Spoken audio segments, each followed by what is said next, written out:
કેમ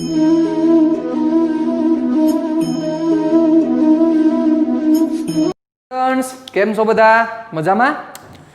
ચલો આપણા સેશન આગળ વધારીએ. હવે આપણે જે ડિસ્કશન કરવાની છે, લાસ્ટ ટાઈમ આપણે ગોસનો નિયમ એને રિલેટેડ સમ હતા એ ડિસ્કશન કરી ગયા. આજે આપણે ચર્ચા કરવાની છે એપ્લિકેશન ઓફ ગોસ લો, એટલે કે ગોસના નિયમની ઉપયોગિતા. આપણે કીધું હતું કે ગોસનો નિયમ શું કામ સાબિત કરવો પડ્યો, ગોસના નિયમથી શું વસ્તુ થઈ? તો કે ગોસના નિયમથી તમે બહુ ઇઝી રીતે કોઈ પણ વિદ્યુત ભાર, કોઈ પણ સમાન વિદ્યુત ભારનું વિતરણ છે અને એ વિદ્યુત ભાર વિતરણને લીધે તમારે કોઈ જગ્યાએ વિદ્યુત ક્ષેત્ર મેળવવું હોય તો બહુ તમે ઇઝી રીતે ગોસના નિયમથી કરી શકો છો.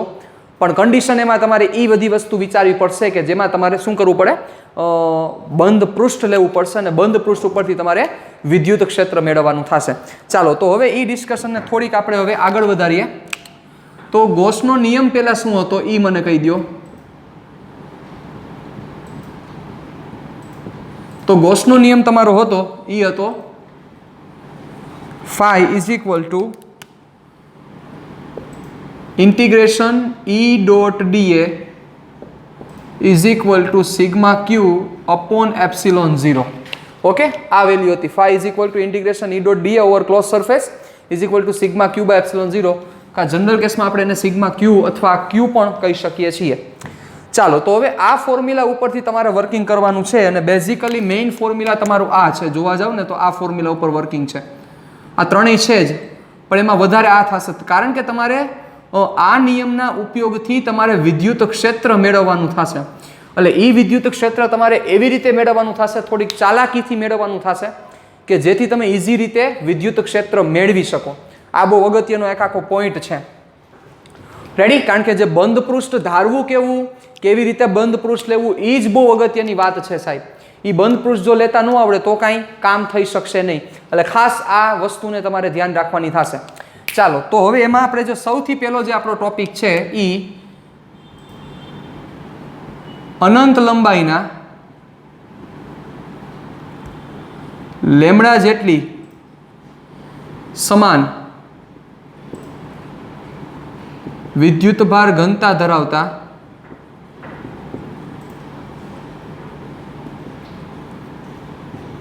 તારને લીધે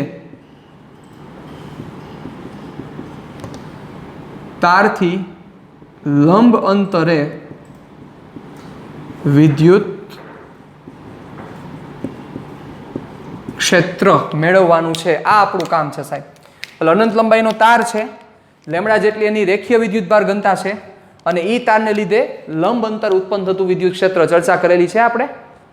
કરો યાદ. યસ, ચર્ચા કરી ગયા છીએ. 2k લેમડા અપોન વાય અને જો આર લ્યો તો 2k lambda upon R. Ready? એ વસ્તુ આપણે પ્રૂવ કર્યું હતું ગોસના નિયમ વગર. યાદ કરો.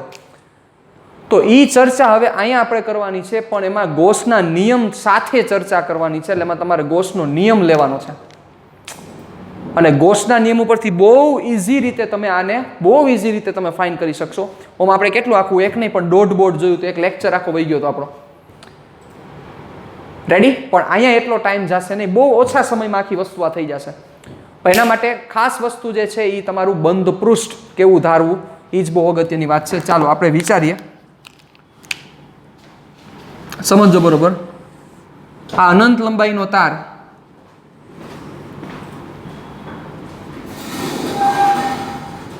અનંત લંબાઈનો તાર કે જેમાં આપણે ધન વિદ્યુતભાર સમાન રીતે વિતરિત થયેલો છે એવું મેં ધારેલું છે. ધન વિદ્યુતભાર સમાન રીતે વિતરિત થયેલો છે. હવે અહીંથી આર જેટલા અંતરે સપોઝ એ પોઈન્ટ હું પી પોઈન્ટ કહી દઉં તો એ પી પોઈન્ટે તમારે વિદ્યુત ક્ષેત્ર મેળવવાનું છે. આ તમારો એઇમ છે. ક્લિયર? ડન? ચાલો કેવી રીતે મેળવશું એની આઈડિયા શું તમારો વિચાર હાલે છે એ કયો. મુદ્દો એક જ છે, ગોસના નિયમ ઉપયોગ કરવા માટે તમારે બંધ પૃષ્ઠ ધારવું પડશે. એ બંધ પૃષ્ઠ તમે કેવું લેશો? તમે તો એક પોઈન્ટ વિશે તમે ચર્ચા કરો છો, પણ તમારે બંધ પૃષ્ઠ ધારવાનું થશે. એ બંધ પૃષ્ઠ તમે કેવું લેશો? એ બંધ પૃષ્ઠ ઉપરથી જ આ ફોર્મ્યુલા આખું તમે વિદ્યુત ક્ષેત્ર મેળવી શકશો. પણ એના માટે એક ખાસ નજર તમારે નાખવી પડશે આ ફોર્મ્યુલા ઉપર. જુઓ, તમારે વિદ્યુત ક્ષેત્ર જોઈએ છે તો બચાવ આ વિદ્યુત ક્ષેત્ર આ સંકલનમાંથી બહાર નીકળવું જોઈએ. તમારે એવું કંઈક કરવું પડે તો તમે ઈને કરતા કરી શકો. હવે આ વિદ્યુત ક્ષેત્ર સંકલનમાંથી બહાર ક્યારે નીકળે? જો આ વિદ્યુત ક્ષેત્ર અચળ રહેતું હોય તો નીકળે. તો હવે તમારે મતલબ તમને હવે લાઇટ થવી જોઈએ કે તમારે વિદ્યુત ક્ષેત્ર અચળ રહે એવું બંધ પૃષ્ઠ આખું વિચારવું પડશે. યસ, આ પોઈન્ટ બહુ અગત્યનો છે. કારણ કે બંધ પૃષ્ઠ અથવા તમે સરફેસ એવી વિચારો કે જે સરફેસ ઉપર વિદ્યુત ક્ષેત્ર અચળ જળવાઈ રહે. એ અચળ જળવાઈ રહે તમે વિદ્યુત ક્ષેત્ર લેશો તો જ તમે અહીંથી ઈ બહાર નીકળશે, અને ઈ બહાર નીકળશે તો ઈને કરતા કરી શકશું આપણે. સિમ્પલ વાત છે. તો હવે વિચારો, સમજો બરોબર રીતે. આ તમે જે અનંત લંબાઈનો તાર લીધેલો છે, હું માની લ્યો આ અનંત લંબાઈનો તાર છે. અહીંથી આ બાજુ આયલો જાય છે અને અહીંથી આ બાજુ આયલો જાય છે. રેડી? ચાલો, અનંત લંબાઈનો તાર. હવે અહીંથી આર જેટલા અંતરે, ચલો આ જગ્યાએ જે વિદ્યુત ક્ષેત્રની કિંમત હશે એ જ વિચારો આર અંતરે અહીંયા પણ હશે, ઈ જ આર અંતરે અહીંયા પણ હશે, ઈ જ આર અંતર અહીંયા પણ હશે, ઈ જ આર અંતર અહીંયા પણ હશે, ઈ જ આર અંતર અહીંયા પણ હશે. એટલે તમે સમજાણું? આર અંતરે, આ આર અંતરે આખી એક રિંગ બની કે જે રિંગ પરના બધા બિંદુએ વિદ્યુત ક્ષેત્ર સમાન હશે મૂલ્યમાં. દિશા જુદી જુદી હોય, તમે સમજો છો. આ જગ્યાએ વિચારો તો દિશા આમ થશે, આ જગ્યાએ વિચારો તો દિશા આમ થશે, આ જગ્યાએ વિચારો તો દિશા આમ થશે, આ જગ્યાએ વિચારો તો દિશા આમ થશે. સમાન વિદ્યુત ક્ષેત્રનું મૂલ્ય એટલે એક રિંગ બની. ચાલો, એટલે રિંગ તમારે બની ગઈ આખી. હવે મુદ્દો એ છે, એ રિંગ છે બચ્ચાઓ, તમારે તો બંધ પૃષ્ઠ લેવાનું થશે. તો બંધ પૃષ્ઠ કેવી રીતે લેશું? મુદ્દો એ છે, કારણ કે બંધ ગાળો લેવો પડશે ને. આ તો બંધ ગાળો થયો, તમારે બંધ પૃષ્ઠ લેવાનું છે. બંધ પૃષ્ઠ તમે કેવી રીતે લેશો? લોજિક આખો થોડુંક મગજ તમારામાં કસવું પડશે કે તમે અહીંથી એક પી પોઈન્ટ લ્યો, એક ક્યુ પોઈન્ટ લ્યો અને એક આર પોઈન્ટ લ્યો. બી, ક્યુ અને આર ત્રણેય આર અંતરે જ રહેલા છે એવું વિચારો. આ પી પોઈન્ટ, ચાલો હવે એક પોઈન્ટ હું લઉં છું, આને પેરેલલ જ એટલા જ અંતરે ઈ પોઈન્ટનું નામ આપી દઉં ક્યુ, અને આને પેરેલલ એટલા જ અંતરે ઈ પોઈન્ટનું નામ આપી દઉં હું આર. ઓકે, આર જ અંતરે અને આ પોઈન્ટનું નામ આપી દઉં આર. તો હવે મારો પ્રશ્ન એ છે કે પી પોઈન્ટે જેટલું ક્ષેત્ર હશે શું એટલું જ ક્યુ પોઈન્ટ હશે, એટલું જ આર પોઈન્ટ હશે? થોડુંક વિચારો, ચાલો લોજિક થોડુંક ડેવલપ કરો. શું એ પી, ક્યુ અને આર ત્રણેય બિંદુએ વિદ્યુત ક્ષેત્રની જે કિંમત છે શું એ અચળ રહેશે? કિંમત બોલું છું સાહેબ. તો કેટલાક લોકોને એવો વિચાર આવશે મગજમાં કે સર નો રહે. શું કામ નો રહે? તો કે આ અહીંથી આટલા ડિસ્ટન્સ છે, અહીંથી આટલા ડિસ્ટન્સ છે. બચાવ, તમે એ મગજ આંખો, આ અનંત લંબાઈનો તાર છે. તો અનંત લંબાઈનો તાર હોય તો આ પોઈન્ટનું આ બધાથી ડિસ્ટન્સ કયો, કે આ પોઈન્ટનું આ બધાથી ડિસ્ટન્સ કયો, કે આ પોઈન્ટનું આ બધાથી ડિસ્ટન્સ કયો. કારણ કે અનંત છે તો આનો કોઈ છેડો જ નથી. આનો કોઈ છેડો નથી તો આ છેડો છે જ નહીં. તો આ પી, ક્યુ અને આર જ જેટલા ડિસ્ટન્સે છે. તો બચાવ, આ ત્રણેય બિંદુએ વિદ્યુત ક્ષેત્ર કેવું મળે? તો કે સમાન જ મળે. મતલબ કે વિદ્યુત ક્ષેત્રની કિંમત કેવી મળશે? તો કે સમાન મળશે. કારણ કે આ અનંત લંબાઈનો તાર છે. જો અનંત લંબાઈનો તાર ન હોત, બરોબર, તો સપોઝ હું તમને અહીંયા એક વસ્તુ તમને રિપ્રેઝન્ટ કરું. ચલો, તાર આવડો જ હોત તો આ જગ્યાએ ક્ષેત્ર જુદું થાય, આ જગ્યાએ જુદું થાય અને આ જગ્યાએ પણ જુદું થાય. ત્રણ જગ્યાએ વિદ્યુત ક્ષેત્ર ડિફરન્ટ મળે જો અનંત લંબાઈનો તાર ન હોય તો સાહેબ. શું કામ? આ જગ્યાએ વિચારો તો આ પોઈન્ટ છે આમ ધક્કો મારતો હશે. વિચારો, આ બધા પોઈન્ટ આને કેમ ધક્કા મારતા હશે? આમ ધક્કા મારે. સેન્ટરે વિચારો તો આ પોઈન્ટ એને આમ ધક્કો મારે, આ પોઈન્ટ એને આમ ધક્કો મારે. બધી વસ્તુ જુદી થઈ જાય. જુઓ, પણ ક્યારે? જો અનંત લંબાઈનો તાર ન હોય તો. પણ આ તો અનંત લંબાઈનો તાર છે તો પી, ક્યુ અને આર સમાન અંતરે જ છે. આર જેટલા અંતરે જ છે. એના કારણોસર પી, ક્યુ અને આર પાસે વિદ્યુત ક્ષેત્ર કેવું રહેશે? એનું મૂલ્ય કેવું રહેશે? તો કે સમાન જ રહેશે. તો પહેલા આપણે ઈ પોઈન્ટને અહીંયા મેન્શન કરી દઈએ, સમજો બરોબર રીતે.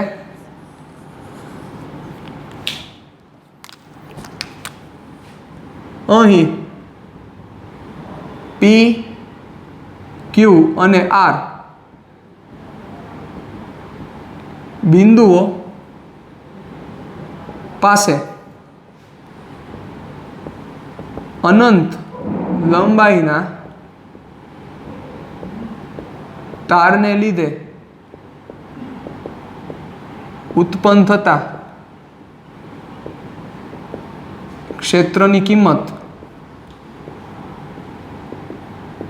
સમાન હશે, કારણ કે ત્રણેય બિંદુઓ તારથી સમાન લંબ અંતર રહે છે. રેડી? ત્રણેય બિંદુઓ તારથી સમાન લંબ અંતરે રહેલા છે, જેના કારણોસર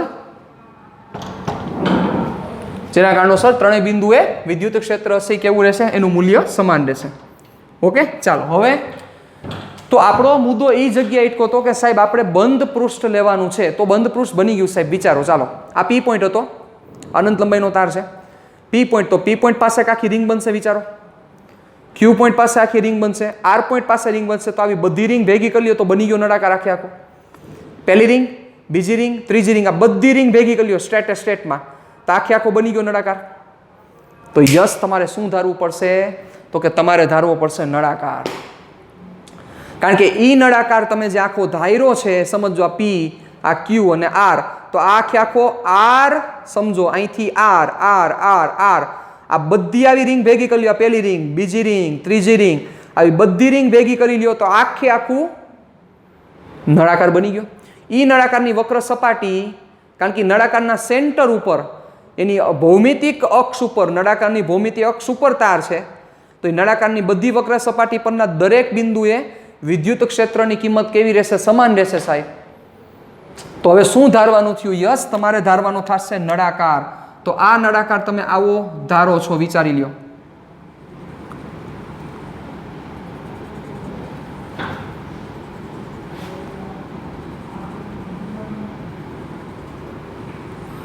ધાર્યો નળાકાર. ચાલો કેટલી લંબાઈનો ધારશું? તો કે એ આપણે ધારી લઈએ અંદાજે એલ લંબાઈનો.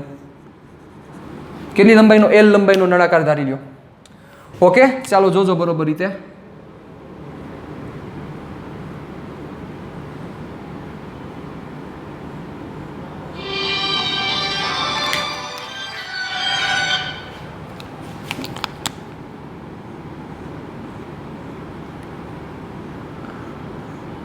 મુદ્દો શું આવ્યો કે સર આપણે તો બંધ ગાળો લેવાનો છે, તો બંધ ગાળો થઈ ગયો. વિચારો, જોવો, બંધ પૃષ્ઠ લેવાનું છે, સોરી ગાળો નહીં. તો આ આખે આખું આવ્યું. ચાલો, તો હવે શું બાકી? અહીંથી ખુલ્લું રહ્યું ને, તો અહીંયા ઓલો બૂચ મારી દો, મતલબ કે બે ભાગ લઈ લ્યો, એટલે બંધ નળાકાર ધારી લ્યો. આખે આખો કામ થઈ ગયું. બીજી વસ્તુ એ થશે કે એ બંધ નળાકાર, એનો જે નળાકારના ટોટલ 3 ભાગ થયા, પહેલો ભાગ, બીજો ભાગ અને ત્રીજો ભાગ. તો પહેલા ભાગ અને ત્રીજા ભાગ સમજો બરોબર. આ પહેલો લીધો તો, આ બીજો લીધો તો, અને આ ત્રીજો, બરોબર. તો આ પહેલા ભાગ અને બીજા ભાગને લીધે ઉત્પન્ન થતું ફ્લક્સ 0 થશે. શું કામ ફ્લક્સ 0 થાય? વિચારી લ્યો. અહીંયા ક્ષેત્ર આ દિશામાં છે અને આનો ક્ષેત્રફળ સદિશ આ દિશામાં થશે. વિચારી લ્યો. એટલે આનું ફ્લક્સ 0 થઈ જશે, આનું ફ્લક્સ 0 થઈ જશે. માત્ર જે ફ્લક્સ મળશે આનું મળશે. તો તમારે કેનું કામ હતું? આ બધા બિંદુએ રહેલા ક્ષેત્રની જ તમારે કિંમત મેળવવાની છે સાહેબ. સમજી ગયા તમે? ચાલો, તો શું વસ્તુ કરી આપણે? એ વસ્તુ અહીંયા લખી નાખીએ. આકૃતિમાં દર્શાવ્યા મુજબ એલ લંબાઈનો અને આર ત્રિજ્યાનો બંધ નળાકાર વિચારો. રેડી? ચાલો હવે આ નળાકારમાંથી પસાર થતું ટોટલ ફ્લક્સ મેળવી લઈએ આપણે. અને આ ફ્લક્સની કિંમત કોના જેટલી થશે? Sigma Q by epsilon 0. Flux ગોતશો ત્યારે એમાં ઈ રહેલો જ હશે. કોમન સેન્સની વાત છે. એમાં ઈ રહેલો હશે એટલે એમાંથી ઈને કરતા કરી દેશો. ની બરાબર sigma Q by epsilon 0 put કરી દે એટલે આપણું કામ પૂરું થઈ જશે. ક્લિયર? ચાલો, તો હવે શું થશે? સપાટી 1 અને સપાટી 2, એટલે પહેલા આપણે આને 1 નંબર દઈ દઈએ. તો અહીંયા વિચારો, હું તમને જે કહેવા માંગતો હતો કે અહીંયા ક્ષેત્રની દિશા કઈ થશે એ વિચારો જોઈએ. ક્ષેત્ર અહીંયા થશે, આ બધા આ બંધ પૃષ્ઠ બાજુ ક્ષેત્ર થશે બહારની તરફ, આ વિદ્યુત ક્ષેત્ર. અને આનો ડીએ કઈ બાજુ થાય? તો કે આ બાજુ થશે. તો ઈ અને ડીએ વચ્ચેનો એંગલ 90 નો છે સાહેબ. એ જ વસ્તુ અહીંયા ક્ષેત્ર બહારની તરફ અને ડીએ કઈ બાજુ થશે? તો કે બહારની તરફ. બે વચ્ચેનો એંગલ 90 નો એંગલ છે. પણ આ કેસમાં વિચારો શું થાય, આ સરફેસ તો આ જગ્યાએ જે ઈ છે એ બહારની તરફ થશે અને ડીએ પણ બચાવ કઈ બાજુ થાય તો કે બહારની તરફ થાય, આ બે વચ્ચેનો એંગલ 0 થશે. રેડી? ચાલો તો પહેલું આને નંબર આપી દે, બીજું અને આ ત્રીજી. ચાલો તો શું થશે, સપાટી 1 અને 2 માંથી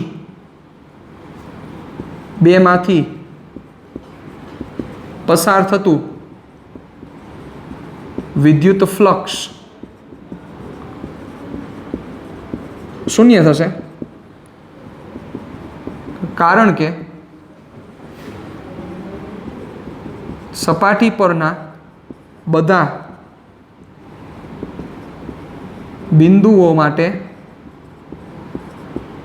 E is perpendicular to DA. E અને D એકબીજાને કેવા છે તો કે લંબ છે. ચાલો તો હવે ક્યુ ભાગ વધ્યું તો કે નળાકારની વક્ર સપાટીને લીધે ઉત્પન્ન થતું વિદ્યુત ક્ષેત્ર તમારે ફાઇન્ડ કરવાનું રહ્યું ખાલી. ચાલો તો સપાટી ત્રીજી, નળાકારની વક્ર સપાટીને લીધે ઉત્પન્ન થતું વિદ્યુત ક્ષેત્ર સમજજો બરોબર રીતે. ચાલો નળાકારની વક્ર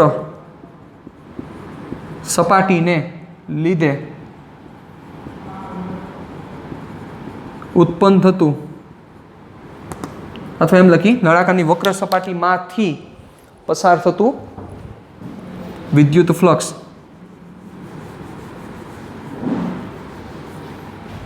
વક્ર સપાટીમાંથી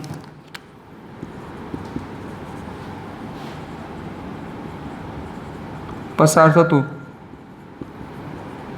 વિદ્યુત flux phi is equal to integration E dot dA. તમને એમ થશે સર અહીં રાઉન્ડ કેમ નો માર્યો? નો મારવાનું થાય કારણ કે બચ્ચાઓ નળાકારની વક્ર સપાટી છે એ બંધ પૃષ્ઠ નથી. રેડી? ચાલો તો હવે વધુ આગળ E dA cos theta, theta કોની વચ્ચે? E અને dA વચ્ચે. તો E અને dA વચ્ચેનો ખૂણો 0 છે, cos 01 E dA.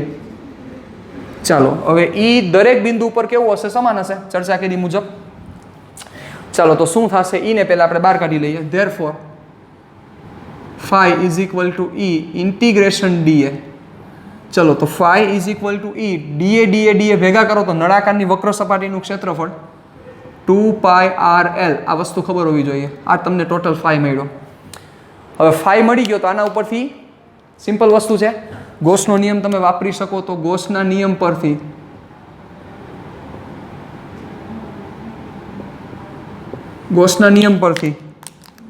phi is equal to Q upon epsilon 0.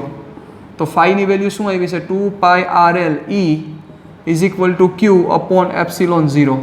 હવે Q ની જગ્યાએ શું મૂકશો? સિમ્પલ છે, Q એટલે બંધ સપાટી વડે ઘેરાયેલો વિદ્યુતભાર મળી જાય ને. લેમડા જેટલો ચાર્જ છે, લેમડા જેટલી વિદ્યુતભાર ઘનતા છે, L જેટલી લંબાઈ છે, તો Q નો મળી જાય. Lambda is equal to Q by L. Simple છે. તો therefore 2 pi RL into E is equal to Q is equal to lambda into L epsilon 0. L cut. ચાલો શું વધ્યું હવે? E is equal to lambda upon 2 pi epsilon 0 into R. તો પહેલું formula આ પણ લખી શકાય. ચાલો હવે આપણે જે યાદ રાખ્યું છે યા નથી, તમને પણ ખ્યાલ છે. આપણે 2k લેમડા upon R વાળું યાદ રાખ્યું તો સિમ્પલ છે, 2 વડે ગુણીને 2 વડે ભાગી નાખો. તો E is equal to 2 lambda upon 4 pi epsilon 0 into R. તો 1 upon 4 pi epsilon 0 that is k, 2k lambda upon R. આવી ગયું કે જે સૂત્ર આપણે ગોસના નિયમ વગર સાબિત કર્યું હતું સાહેબ. અને ગોસના નિયમથી વિચારો, બહુ ઇઝી પડી ગયું તમને સાબિત કરવું. જોવા જાવ તો સ્ટેપિંગ 2-3 જ છે. તમે ખાલી શું કર્યું? ટોટલ ફ્લક્સ મેળવી લ્યો. E ફ્લક્સમાં E હશે જ, અને E ફ્લક્સ બરાબર સિગ્મા ક્યુ એપ્સિલોન 0 એ ક્યુની જગ્યાએ કિંમત મૂકી દો, તમારું કામ પૂરું. રેડી? ડન? તો આ રીતે કરી શકાય. ને 3 માર્ક્સનો ખૂબ જ અગત્યનો પ્રશ્ન છે સાહેબ, આ પૂછી શકાય. 3 થી 4 માર્ક્સમાં પ્રશ્ન પૂછવો હોય તો પૂછી શકાય, એવો તાકાતવાળો પ્રશ્ન છે. પણ તમારે પરફેક્શનથી લખવું પડે. હજી આમાં ઘણા બધા હજી પોઈન્ટ સેટ કરી શકાય, તો મેં ખાલી સિમ્પલ અત્યારે જે જરૂર હતી એટલી પ્રમાણે લખ્યું છે. બાકી તમારે થ્રુ ધ બુક આખે આખું પરફેક્ટ રીતે રિપ્રેઝન્ટ કરવું પડે, પરફેક્ટ લખવું પડે, તો તમને એના પૂરેપૂરા માર્ક્સ મળે, બાકી માર્ક્સ ન મળે. ક્લિયર? ડન. ચાલો વધીએ આગળ. આના પછીનો જે સેકન્ડ એપ્લિકેશન છે, આ પહેલી એપ્લિકેશન હતી, એટલે આનો પહેલો ઉપયોગ હતો. હવે આપણે બીજા ઉપયોગ તરફ આગળ વધીએ. તો બીજો ઉપયોગ છે અનંત વિસ્તારવાળા વિદ્યુત ભારિત સમતલને લીધે ઉત્પન્ન થતું વિદ્યુત ક્ષેત્ર. બહુ મસ્ત છે આ ટોપિક.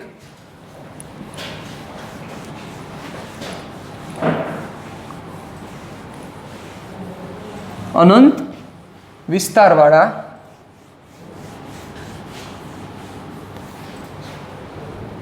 ચાલો ટોપિકનું નામ લખું છું, પછી આપણે એની ચર્ચા કરીએ. અનંત વિસ્તારવાળા વિદ્યુત ભારિત સમતલ ને લીધે ઉત્પન્ન થતું વિદ્યુત ક્ષેત્ર.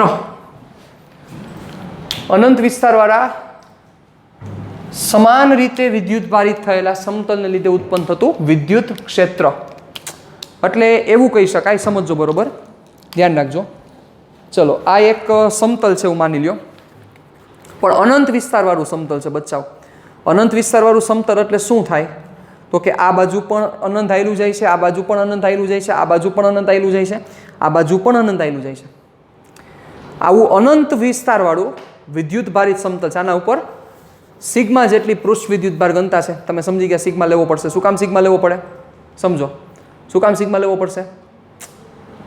કારણ કે પૃષ્ઠ વિદ્યુત ભાર ઘનતા છે, એટલે સિગ્મા જેટલો વિદ્યુત ભારિત ઘનતા છે, એટલે અહીંયા વિદ્યુત ભાર સમાન રીતે વિતરિત થયેલો છે.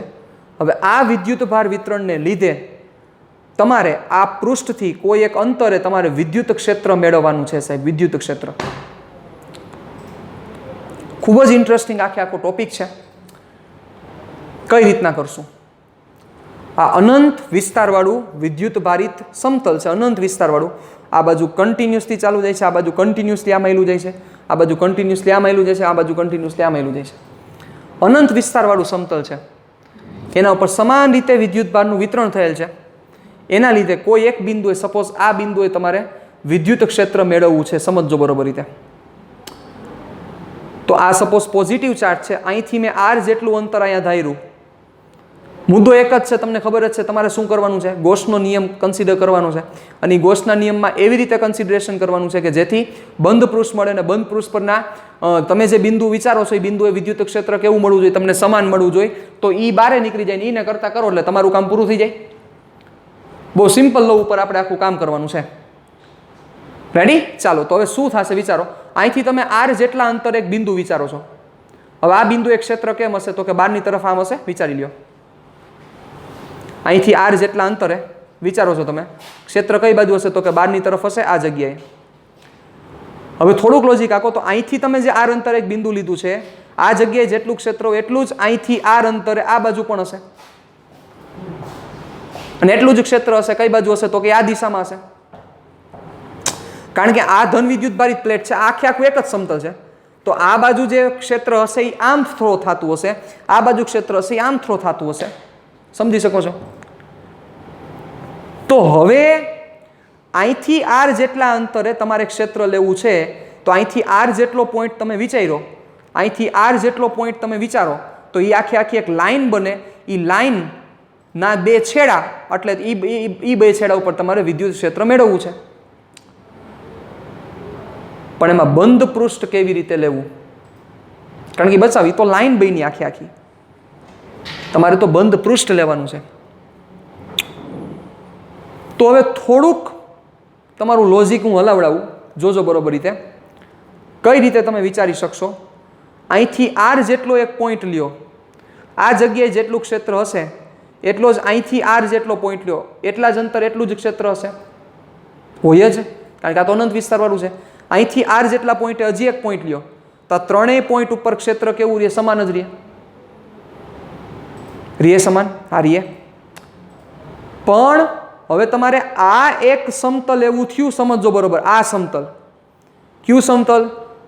આ તો અનંત વિસ્તારવાળું સમતલ છે. અહીંથી આર અંતરે એક આખું સમતલ મળે, કારણ કે અહીંથી આર અંતર અહીંયા હોય, અહીંથી આર અંતર અહીંયા હોય, અહીંથી આર અંતર અહીંયા હોય, અહીંથી આર અંતર અહીંયા હોય, અહીંથી અંતર અહીંયા હોય, અહીંથી આર અંતર અહીંયા હોય. એટલે કે આ સપાટીથી આર અંતર એક આખું સમતલ રચાય.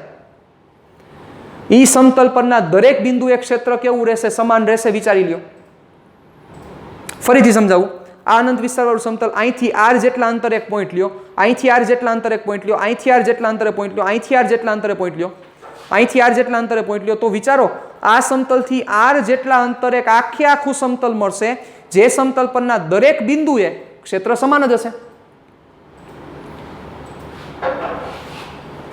તો હવે ઈ જે અહીંથી આર અંતરે તમને આખું સમતલ મળ્યું કે જે સમતલ પરના દરેક બિંદુએ ક્ષેત્ર સમાન છે, તો એવું જ એક સમતલ અહીંથી આર અંતરે અહીંયા તમને પાછું એક સમતલ રચાયેલું દેખાશે કે જેના દરેક બિંદુ ઉપર વિદ્યુત ક્ષેત્ર કેવું હશે? સમાન હશે. હવે શું કરવું? હાલો ઈ કયો. તો તમે વિચારો કે અહીંથી આર અંતરે એક આ સમતલ છે, ઈ સમતલ પર એક આખી સરફેસ વિચારો. કેવી સરફેસ? તો કે ઈ આર જેટલા સમતલ ઉપર તમે એક આખું શું વિચારો? એક તકતી વિચારી લો. એટલે અહીંથી આર અંતરનું આ સમતલ કે જે સમતલની આપણે ચર્ચા કરી, ચાલો આર અંતર, આ સમતલ ઉપર એક તકતી વિચારી લ્યો તમે. ઈ સમતલ ઉપર તકતી, તો ઈ તકતી ઉપરના દરેક બિંદુ એક ક્ષેત્ર સમાન હશે, કારણ કે ઈ જે તકતી રહેલી છે ઈ તકતી અહીંથી સમાન અંતરે જ છે દરેક બિંદુ એના. આ તકતી, તો ઈ તકતી પરના જે દરેક બિંદુ ઉપર ક્ષેત્ર સમાન છે, તો એવી જ તકતી તમે આ બાજુ પણ ધારી શકો. વિચારી લ્યો. થઈ શકે કે ન થઈ શકે? તો ઈ તકતી પરના દરેક બિંદુ એક ક્ષેત્ર સમાન. તો અહીંયા તકતી, અહીંયા તકતી, હવે ઈ બંને તકતીને જોડી દો સેન્ટરથી, તો બંધ પૃષ્ઠ થઈ ગયું આખું. આમ આ તકતી એને આખું તમે જોડી દો તો થઈ ગયો નળાકાર તમારો, કે જેમાં વિદ્યુત ભાર આવી ગયો ને. શું કામ? અહીંયા તમે તકતી ધારેલી હતી સાહેબ, તો ઈ તકતી અહીંયા તમે ધારેલી છે, તો અહીંથી આ તમે સીધા આયલા જાઓ, આ બંધ પૃષ્ઠ આવી ગયું. અહીંથી સીધા આયલા જાઓ, આ બંધ પૃષ્ઠ આવી ગયું. કામ પૂરું. ક્લિયર? તમને એમ થાય કે સર શું તકતી ધારવી જરૂરી છે? જરાય જરૂર નથી. તમે મન થાય ધારી શકો, મન થાય એવી સરફેસ લઈ શકો. તમને એમ થાય કે સર તકતી નથી ધારવી, મારે ચોરસ ધારવું છે. ધારી શકાય ચોરસ. આ પૃષ્ઠ લઈ લ્યો, અહીંયા ચોરસ ધારો. હવે અહીંયા તમે જે ચોરસ ધારો છો, આ ચોરસ, એવું જ ચોરસ તમે અહીંયા પણ ધારી લ્યો અને ચારે ચાર છેડા સામે ભેગા કરી લ્યો. એટલે શું બની ગયું? એક લંબઘન આખો બન્યો. વિચારો તો થઈ ગયો બંધ ગાળો. તમારે તો આ સરફેસ અને આ સરફેસનું જ કામ છે. તો તમને એમ થશે કે સર આ સરફેસ મને નડશે. નહીં નડે, એનું ફ્લક્સ 0 થઈ જશે. એટલે તમારે આ સરફેસનું જ ફ્લક્સ વધશે સાહેબ. એટલે તમારું કામ મસ્ત રીતે થઈ જશે. તો તમે તકતી ધારી શકો, ચોરસ ધારી શકો, લંબચોરસ ધારી શકો, તમને મન થાય ધારી શકો, જરાય ઇસ્યુ નથી. પણ તમે અહીંથી આ અંતરે જે તમે ધારો છો એવો જ પરફેક્ટ શેપ સામે ધારો, તો તમારો પરફેક્ટ આખો શેપ બની જાય. જો તમે અહીંયા તકતી ધારો છો આર ત્રિજ્યાની, તો આ જગ્યા આર ત્રિજ્યાની તકતી ધારો, આખું ખેંચી લ્યો, એટલે આખો શું બની જશે? નળાકાર બની જશે. કોઈ ઇસ્યુ જ નથી. સમજી ગયા મારી વાત બરોબર રીતે? ક્લિયર? ડન? તો તકતી ધારો તોય ચાલે અને સમઘન ધારો તો પણ ચાલે. હું અહીંયા સમઘન ધારું છું, બુક પ્રમાણે આપણે કરીએ છીએ. તકતીમાં શું થશે? ચાલો વિચારો. બે વસ્તુ તમને હું કહી દઉં. તકતીમાં શું થશે? ચલો, તકતીમાં આ જે સરફેસ છે, આ સરફેસનું તો પૃષ્ઠ વિદ્યુતભાર ક્ષેત્રફળ સદિશ કઈ બાજુ જશે? સમતલ ને લંબ 12 તરફ. એટલે આ થયું. અને આનું ક્ષેત્ર છે આ બાજુ. એટલે આ સરફેસનું કામ પૂરું. કઈ વૈધી સરફેસ? આ.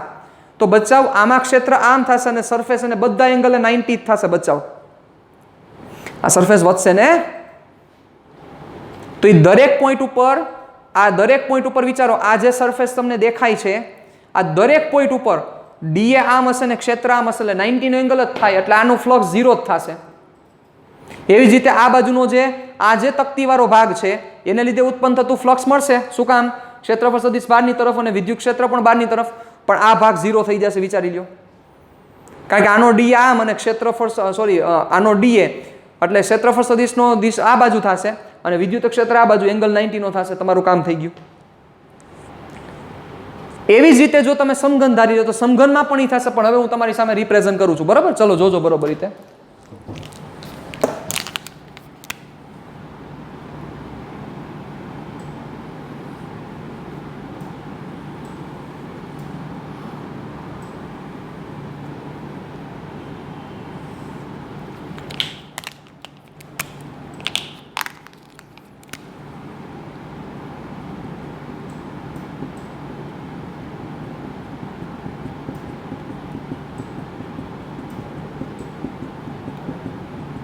આ જે મેં સમતલ ધારેલું છે એ સિગ્મા જેટલી પૃષ્ઠ વિદ્યુતભાર ઘનતા સમાન જેટલી રહેલી છે. ચાલો હવે અહીંથી હું જે ધારું છું એ જોજો બરોબર રીતે.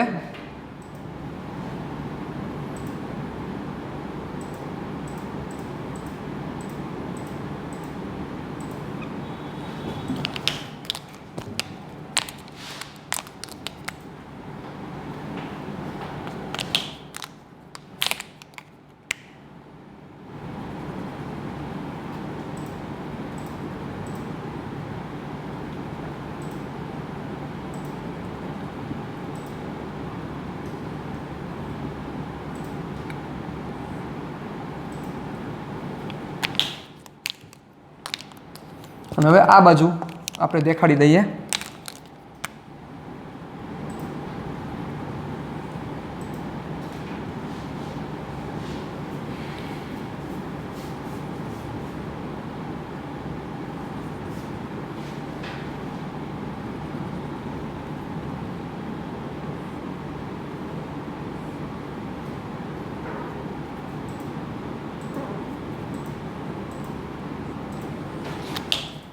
થઈ ગયો આખે આખો જુઓ.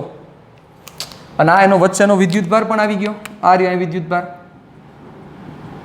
અને તમારે બંધ પૃષ્ઠ જે લેવું તો એ બંધ પૃષ્ઠ પણ થઈ ગયું જુઓ.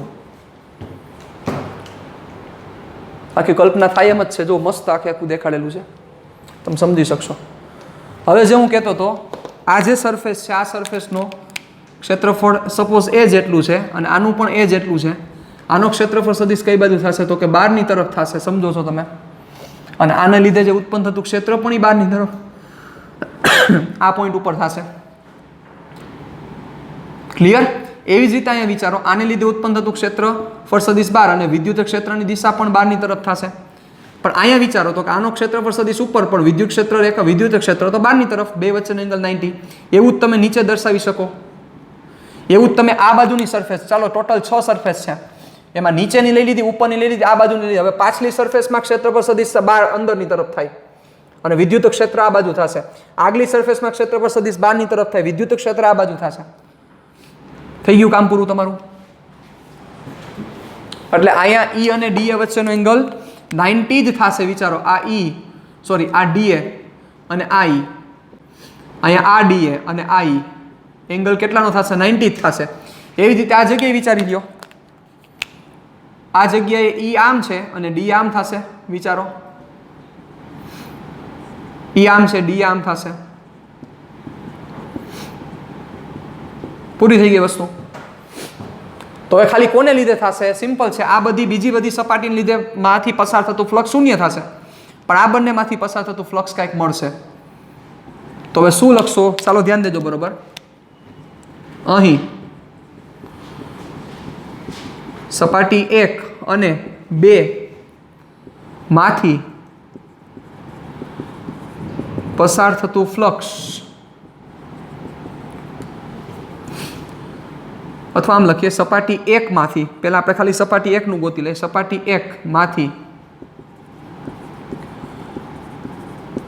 પસાર થતું flux φ1 integration E dot DA. હવે આ સરફેસ ઉપરના બધા પોઈન્ટ ઉપર ક્ષેત્ર સમાન જ હોય એટલે, અને બીજો એંગલ એ 0, EDA cos 0. cos 0 ડિગ્રી કેટલા થશે? 1 થશે, ખબર જ છે. અને E બારે લઈ લ્યો, ડીએ ડીએ ડીએ ડીએ ભેગા કરી લ્યો એટલે થશે EA, કારણ કે એ જેટલો એરિયા આપણે ધારેલો છે. આ થઈ ગયો φ1. ચાલો એવી જ રીતે સપાટી 2 માંથી પસાર થતું ફ્લક્સ શું થશે? સપાટી 2 માંથી પસાર થતું ફ્લક્સ φ2 કોમન જ થશે, E ડોટ ડીએ ઈ ડીએ cos 0 ડિગ્રી 1 ઈ બારે ડીએ નું સંકલન એ થશે આ phi 2 એટલે બાકીની બધી સપાટીને લીધે પસાર થતું ફ્લક્સ કેટલું થઈ જશે 0 થઈ જશે સિમ્પલ છે એટલે આપણે મેન્શન કરી દઈએ બાકીની બધી સપાટીમાંથી પસાર થતું વિદ્યુત ફ્લક્સ શૂન્ય થશે કારણ કે E is perpendicular to DA. Ready? ચાલો તો હવે આખા લંબઘનમાંથી કુલ બંધ પૃષ્ઠમાંથી પસાર થતું ફ્લક્સ તો હવે આપણે કોનો નિયમ વાપરવાનો છે તમે સમજી ગયા ગોસના નિયમ પરથી phi total phi is equal to sigma q ના છેદમાં એપ્સિલોન 0 તો ટોટલ phi માં કોણ આવશે phi 1 plus phi 2 q upon epsilon 0 ready હવે આ જે એરિયા એ છે તો આ એરિયા પણ એ જ થાય સમજી શકો છો તો ત્યાંથી સિગ્મામાં જવાનું છે જઈ શકાય phi 1 ની કિંમત e એ phi 2 ની કિંમત e એ q ની કિંમત સિગ્મા ઇન્ટુ એ ના છેદમાં એપ્સિલોન 0 ચાલો તો શું થશે વિચારી લો therefore 2ea is equal to sigma ના છેદમાં એપ્સિલોન 0 સિગ્મા એ કટ થઈ ગયો વધઘટ શું છે e is equal to sigma ના છેદમાં 2 એપ્સિલોન 0 ખૂબ જ અગત્યનું ફોર્મ્યુલા સાહેબ e is equal to sigma by 2 epsilon 0 અનંત વિસ્તારવાળા વિદ્યુતભારિત સમતલને લીધે ઉત્પન્ન થતા વિદ્યુત ક્ષેત્રનું સૂત્ર E is equal to sigma by 2 epsilon 0 સમજો સિગ્મા કોન્સ્ટન્ટ 2 કોન્સ્ટન્ટ ને એપ્સિલોન 0 કોન્સ્ટન્ટ મતલબ કે આ જે ઉત્પન્ન થતું ક્ષેત્ર છે અહીં સમતલ અચળ અથવા અચળ કરતા એમ લખીએ સમતલ સમાન વિદ્યુત ક્ષેત્ર ઉત્પન્ન કરે છે સમતલ સમાન વિદ્યુત ક્ષેત્ર ઉત્પન્ન કરે છે યાદ કરો બિંદુવત વિદ્યુત ક્ષેત્ર અસમાન વિદ્યુત ક્ષેત્ર ઉત્પન્ન કરે પણ આ સમતલ છે એ કેવું વિદ્યુત ક્ષેત્ર ઉત્પન્ન કરે છે સમાન વિદ્યુત ક્ષેત્ર દરેક પોઈન્ટ ઉપર કારણ કે જોવો અહીંયા આર ઉપર કાંઈ ડિપેન્ડન્સી નથી આવી યાદ કરો અનંત લંબાઈના તારમાં 2k લેમ્બડા બાય આર આવ્યો હતો એટલે આર ચેન્જ થાય એમ ક્ષેત્ર બદલતું હતું પણ અહીંયા sigma constant 2 constant epsilon 0 constant બધી વસ્તુ કોન્સ્ટન્ટ છે સાહેબ તો એને આર સાથે કોઈ નિસ્બત જ નથી એનો મતલબ કે વિદ્યુત ક્ષેત્ર કેવું રહે અચળ રહે તો આનો મતલબ શું થયો કે અનંત વિસ્તારવાળું સમતલ છે એ કોન્સ્ટન્ટ ફિલ્ડ ક્રિએટ કરી શકે E વર્સિસ R નો જો તમે ગ્રાફ ડ્રો કરો તો આ ગ્રાફ કોન્સ્ટન્ટ આવે સાહેબ સ્લોપ 0 થયાનો કારણ કે કોઈ પણ અંતરે એટલે મીનિંગ કે તમે આ જગ્યાએ ગોતો તોય ભલે એટલે આ એરિયા તમે અહીંયા વિચારો આ જગ્યાએ વિચારો ગમે ત્યાં વિચારો વિદ્યુત ક્ષેત્રની કિંમત કેવી આવશે સમાન આવશે આ વસ્તુ એ કહેવા માંગે છે ઓલામાં ગ્રાફમાં હતો ઓમાં ગ્રાફ આમ હતો કારણ કે 1/r હતો પણ આમાં આવશે સ્ટ્રેટ લાઈન આવશે સીધું કારણ કે એને આર સાથે કોઈ નિસ્બત જ નથી આર ઉપર ડિપેન્ડ જ નથી કરતું ક્લિયર પરફેક્ટ ડન ચાલો તો